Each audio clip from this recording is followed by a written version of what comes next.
বিষ্ণু ইসলাম হুনাইনের যুদ্ধ শেষে ফিরতেছেন, পথিমধ্যে বেলাল রাদিয়াল্লাহু তাআলা আনহু আজান দিচ্ছেন। তো পাশে ছিল মুশরিকদের একটা পল্লী, কিছু মুশরিক তরুণ তারা আজানকে ব্যঙ্গ করতেছে। মনে কষ্ট পাওয়ার মতো ব্যাপার না, কিন্তু বিশ্বনবী ওইখানে দেখেন কি খুঁজলেন। বিশ্বনবী খেয়াল করলেন কণ্ঠটা বড় সুন্দর, দরাজ গলা। বিশ্বনবী সাহাবীদেরকে বললেন ধরো, সবগুলারে ধরে বিশ্বনবী সামনে আনা হলো। ওরা হাঁটু গেড়ে বসলো। বিশ্বনবী বললেন তোমাদের মধ্যে কে যেন ব্যঙ্গ করে আজান দিচ্ছিল, তার গলাটা বড় উঁচু।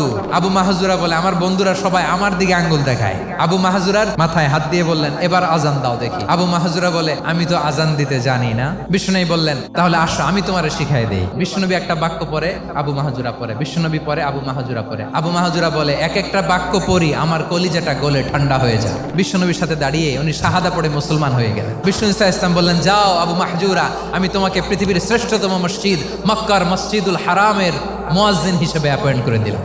দেখছেন কিভাবে ট্যালেন্ট হান্টিং করতে হয়।